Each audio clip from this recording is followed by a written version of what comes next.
state slogan of Virginia is for lovers. Right now, Virginia is for the lovers of polls, because every off year after a presidential election, there are really only two states that matter, New Jersey and Virginia. And this year, really only Virginia matters if you're following political polls. So why are the polls so different? That's why lovers of polls love this state. And we're going to talk about that this time on Poll Hub. Let's get started. And hi, everybody. This is Poll Hub. I'm J.D. Dapper. And I'm Lee Marigoff, Director of the Marist College Institute for Public Opinion. And I'm Barbara Carvalho, Director of the Marist Poll, and we are here at Marist College in the Hancock Center. And we're talking about Virginia, and the reason is, as I mentioned in the intro, in the year after a presidential election, there's actually not much going on a national scale. There's lots of local elections and things like that, but national pollsters and the national political establishment pay attention to two states, New Jersey and Virginia. They're the only two that have gubernatorial elections. New York City mayor is the same time, so that can sometimes be a big race, maybe not so much this year. This time, no. And this time, New Jersey's kind of seems to be a bit of a sleeper. But Virginia, partly because it's a swing state to some degree, partly because it's right next to D.C., so there's a lot of media attention, and partly because of the cast of characters that tend to run for governor in Virginia. It often is the main event in the year after a presidential election, and it's true this year. And partly an exclamation point because you have someone who's really espousing a lot of what Donald Trump stands for, and you have someone who's trying to go after that and see if the Democrats can make Virginia a test case looking ahead to the midterm elections next time. So there's a lot riding on this gubernatorial election. Well, so in Virginia, I mean, you have term limits for the governors, so you get, two new people each time. Yeah. So it tends to throw things up in the air. And so this time we have Ralph Northam, who's Democrat, Lieutenant Governor, who's running. So he's known to the people. And then Ed Gillespie. And if you didn't ever live in Virginia, you probably still know who Ed Gillespie is because his face was on the news an awful lot because he was the chairman of the RNC, the Republican National Conference.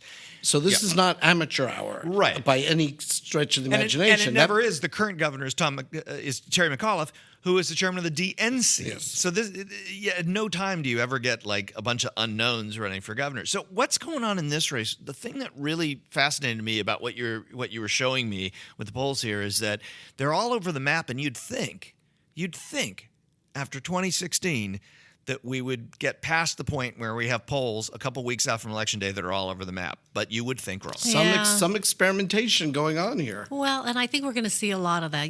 Back in the day, I mean, before we had all of these different polling methodologies, you could be pretty secure in the sense that everybody who was doing public polling was doing it pretty much the same way.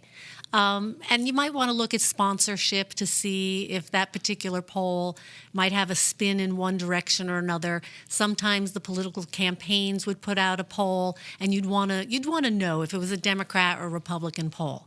But now we have, let me see, 1, 2, 3, 4. We have 5 polls, pretty recent polls out in Virginia this week, and all of them are doing something differently when it comes to the polling methodology. And they have widely different results. So we're at 4, +4 for Northam with their own college poll, out to +13 for the Washington Post. That's like way outside the margin of error here. Right. What are they doing different? What is different here? It's lots of different things. It's who they start with. Only one of them actually starts with what we call a random digit dial sample, which means they're looking at all adults in the state and they're then talking to everybody. Everyone has, a fairly equal chance of participating in the survey. And then they drill down to who's, registered, who's likely to vote, and, ask them a bunch of questions about the race. And which one's that? The one that actually starts with the RDD sample is the Washington Post poll.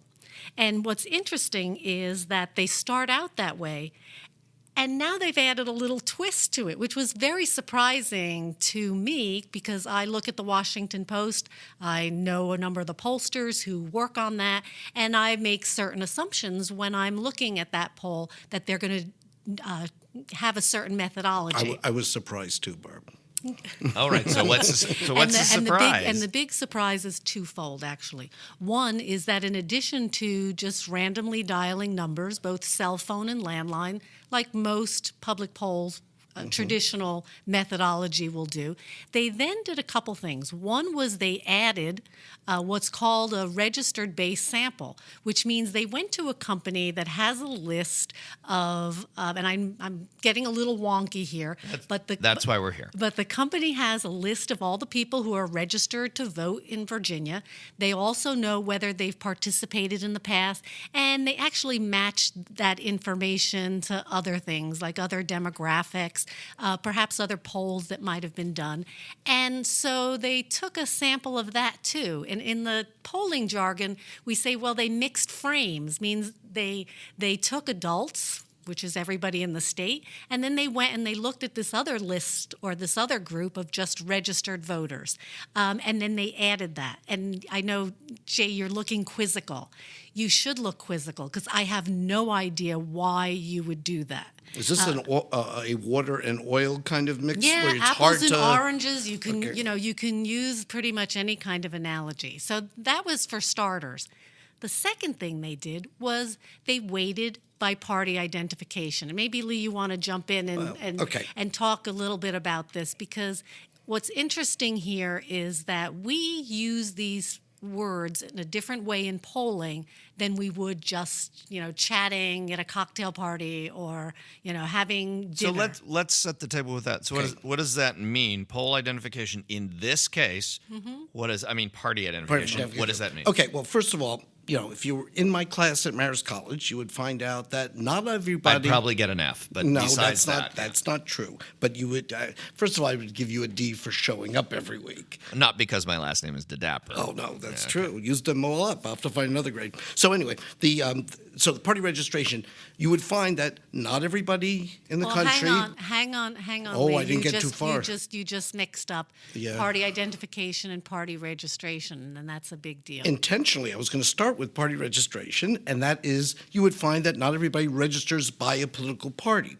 So pollsters, if you have that, you don't have that luxury, which you do in places like New York where people do register by party, but in the country, there is no such thing as a national party registration.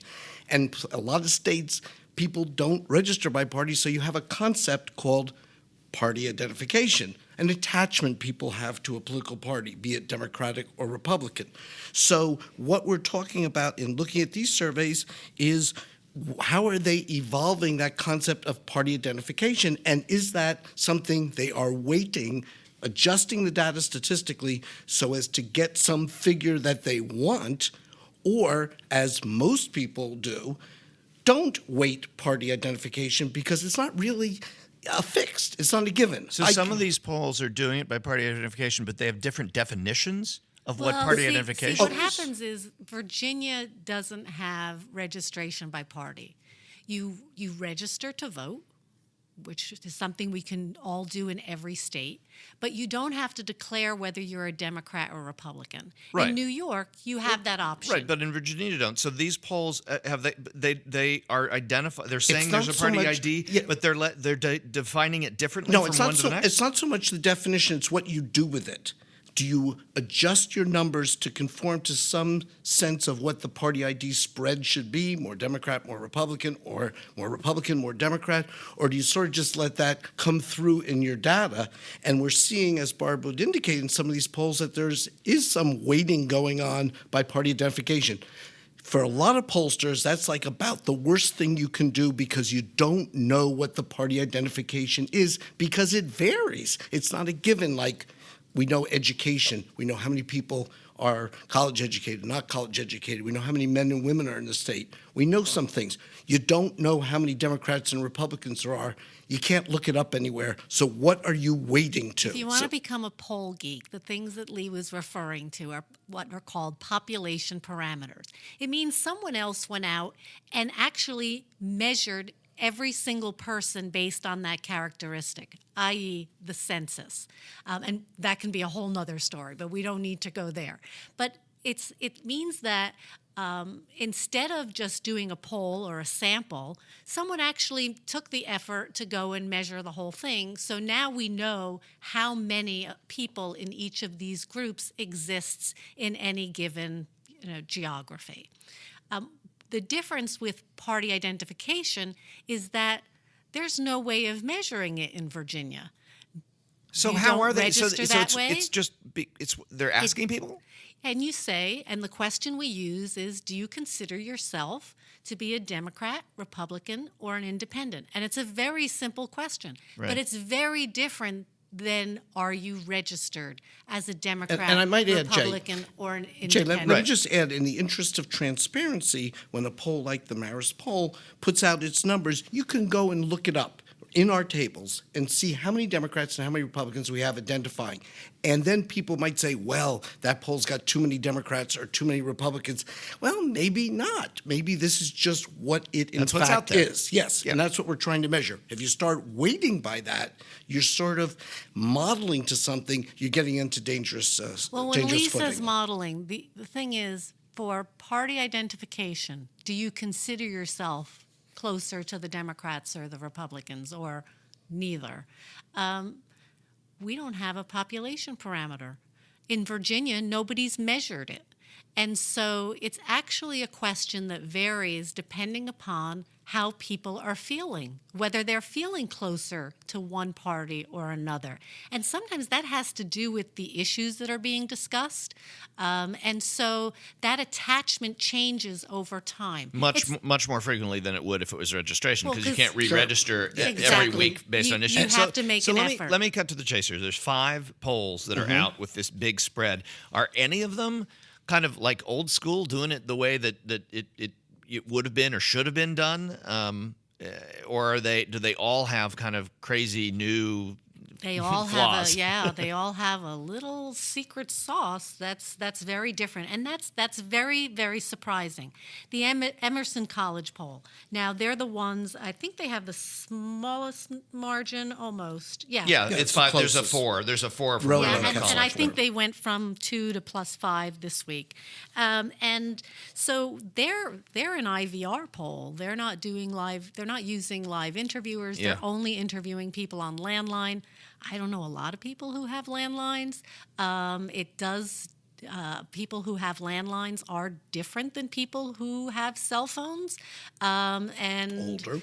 They tend to be older. They tend to live in more rural areas. This is also the smallest sample, and it's got the highest margin of error. Do those things matter? I think methodologically, it's probably more significant that they don't have any cell don't phones. have cell phones, yeah. Because they're really kind of undercounting the northern part. If of you're the state. doing something wrong and you interview more people, the numbers are going to get increasingly wrong Right. and inaccurate. So the key thing is to be having a selection process that gets the right people, even if you don't have as many as another poll Sure, has. you can't fix a bad poll by interviewing more people. That's correct. Yeah. But as we always like to say, even a stopped watch tells the correct time twice a day. So some of these polls are going to be, right and look right come election day, and but we'll not find- necessarily methodologically. We'll find out on Election Day, although Election Day is a long way away, and we'll Can- have more polls to talk about before then and now. Hey, in last episode, we had a great interview and guest with Amy Chosick, New York Times reporter who covered Hillary Clinton in 2008 and 2016. Actually covered her in 2000 during her Senate campaign as well. It was great having her in. It was a really longish interview for this podcast. So we have part 2. And I think it's really interesting because we talked a lot about the polls in the first one. This time we talked a lot about what happened on the campaign and what we saw as a public versus what she saw as a reporter. I think you're going to like this. Was the public Hillary that we saw and we know, was that the same Hillary Clinton that you saw, or was there a different one? It's funny, one of the joking titles of my book should be Funny in Private, because that's what we always hear about Hillary. I think That's right. we didn't, I always think that's a losing line. It's sort of like in polling, the only poll that counts is the one on Election Day. The candidate who says that has had it. Right. Okay. So I think when you hear that candidates, because there have been candidates over the years who've been funny, and none of them ever take the oath of office. Well, if it's private. If it's private. That's right. No, I mean, I wish that reporters, this was a problem with Hillary's friends, her closest aides. They always said she was the most famous person that no one really knew.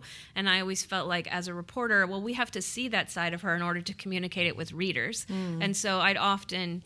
And she showed it a lot more in 2008. She'd do a lot more kind of off the record, I think partly because she was very comfortable with her Senate, kind of New York Senate press corps that was on her campaign plane. And she was very, and also she, you know, when she thought she was going to win, she really had very little interaction with the press. It was very hard to, I know that person exists because I know enough of her friends and I hear enough stories, but it was very rare when you saw that person. So that wasn't something that you really saw.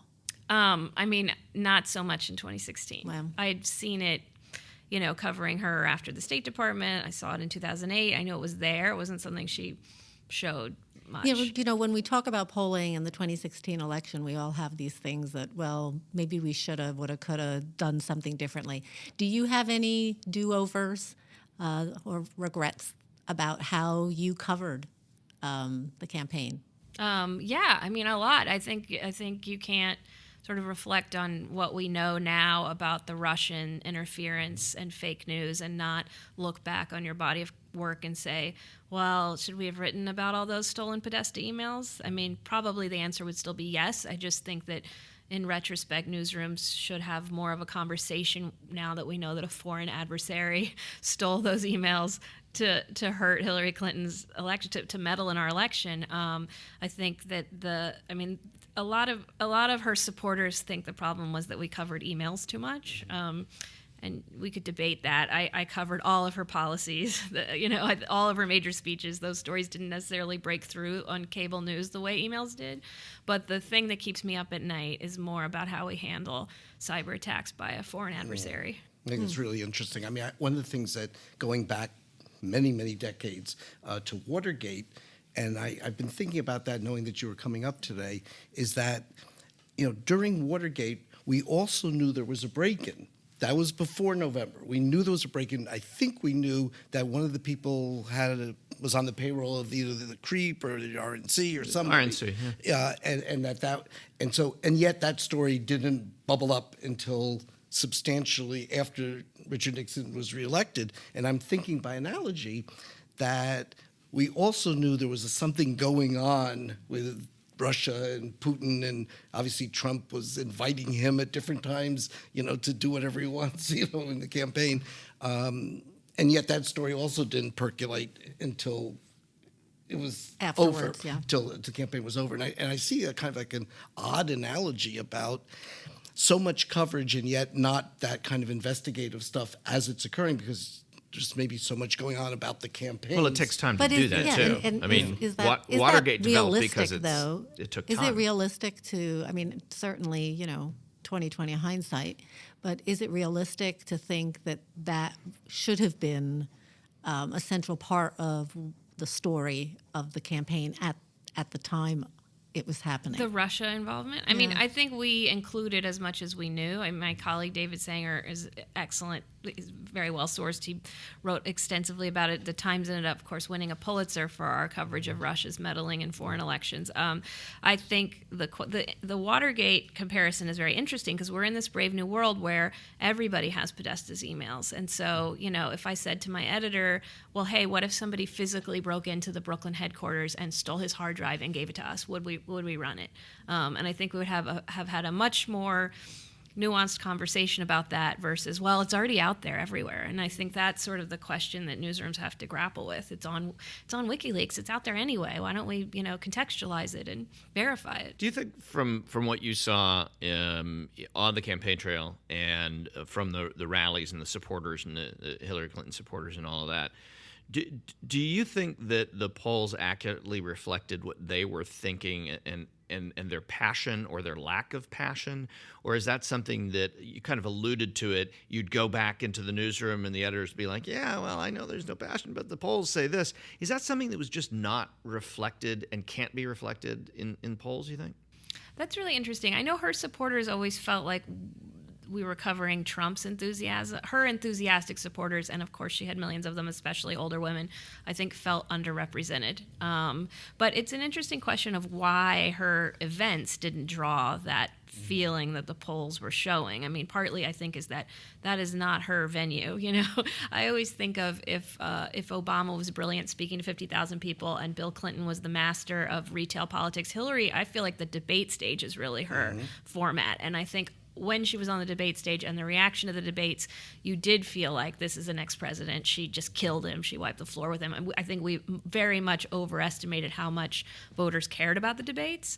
But that was, I think, her vehicle. I think she can be sort of stilted as a big speech rally giver. I mean, she did this whole call and response about college debt, you know, as part of her stump speech. It doesn't. She's a wonk. It's hard to translate into a giant enthusiastic rally. Especially when you're running against kind of a carnival barker. And I don't say that in a negative way. I mean, you know, Donald Trump is there's never been anybody quite like him on a national campaign trail. And the contrast, had he been running against Bill Clinton, it would have been a different race, probably, not because Bill Clinton's a better politician or worse, but a different. He contrasts differently than this incredible policy wonk versus this carnival barker. There couldn't be more extreme cases, I think, of politicians and how you campaign. No, that's true. And then you have the first woman and a candidate who's the first kind of openly misogynist. So there were all kinds of fascinating comparisons. But I would take it to Bernie. Actually, I think she had a really hard time, harder than Trump, because Trump there were like so many things to attack. She basically made her rally speech, he's attacked all of these groups and we need to stand up for them. I think running against Bernie was very difficult. She felt like she had her hands tied because they're both technically Democrats, though he had never been a Democrat before. And I think his promises were really empty. And so she would push him on, how are you going to break up the big banks? How are you going to do these fundamental parts of your speech? And he couldn't answer. And yet, especially young voters were really flocking to these broad promises that she thought were completely unrealistic. She should have turned to Bernie and said, curb your enthusiasm at some point. She's definitely, if you read her book, she's definitely angrier at Bernie than she is Trump. Yeah. Well, it's funny. You were contrasting different women's ages and how they were reacting. And one of the thoughts that we had and we saw in our polling, and I'd be interested in your comment on this, is that I think older women thought this might be their last best chance to elect a woman president, whereas younger women who might normally have been enthusiastic to, let's say, Obama candidacy, felt, well, if it's not Hillary, it might be somebody else in next election or the election after that. And so I think some of the enthusiasm that might have been missing at these rallies and some of those venues may have had to do with just where people were in their own life cycle. Did you see that? I mean, this is something I wrote about very early on, and was because I was talking to mothers and daughters, and there would be a big split between mothers and daughters being for Bernie and mothers being just appalled, and how could you not support Hillary? I think there's many interesting theories. I mean, one of them, you mentioned Obama.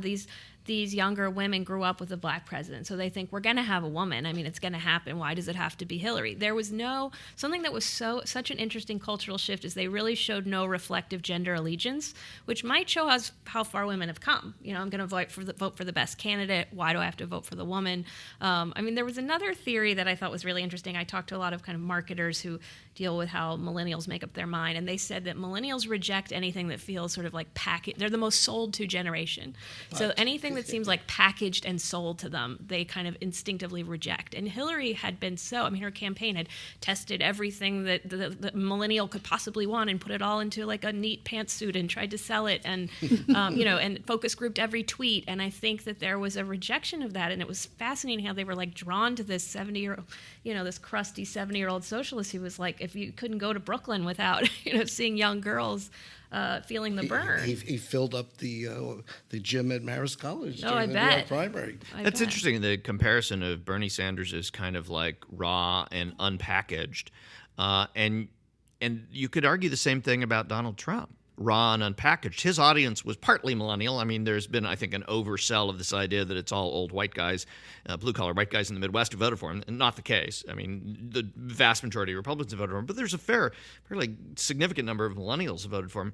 But where do you see that line, that the connection between a Bernie and a Trump in terms of this kind of honesty in an era where so little appears to be honest, especially to millennials. Yeah, I mean, it's really interesting. I think the word authenticity is way overused, but Hillary was incredibly cautious. She was doing all of the things she thought that a president, to be presidential, you needed to do. And this was a year when people were really drawn to just, saying whatever the hell you think. I was talking to some girls at the Iowa State Fair, and this was August 2015. I mean, Trump was like a sideshow there. I mean, people were freaking out that he was there and excited, but I thought it's because he's a celebrity at the Iowa State Fair. Right. And they said, I just think like what he said, he just says what he thinks, and I like that. Like everything she says, I think is a lie. And so no, there was this sort of, even when it was offensive, this idea that it was somehow authentic or real. So what do you see as? I mean, that certainly speaks to, one rather significant flaw in the Clinton candidacy. Why do you think she lost? God, I think there's 1,000 reasons why a candidate wins or loses. I think that the reasons that Hillary's put forth are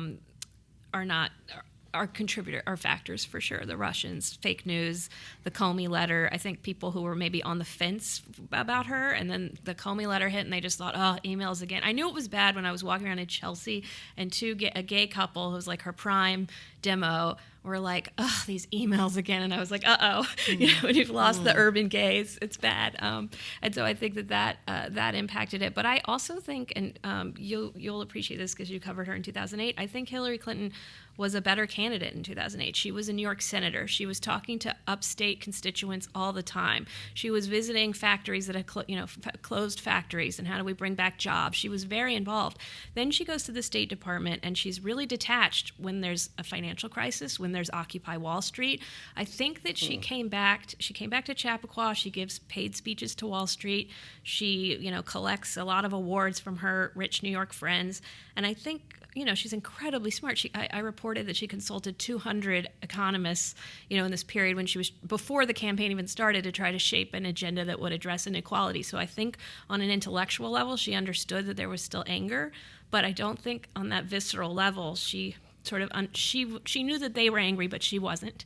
I think she sort of missed the anger. And I'm not sure that's entirely why she lost, but I just saw her be sort of detached, and people didn't feel like she was feeling their pain. It certainly was great having Amy Chozick up here at Marist to meet with the students and talking about her book, which is going to come out this spring. And she doesn't have a title yet, and that would get you an acknowledgement mention and probably get you a signed copy. I have my suggestion.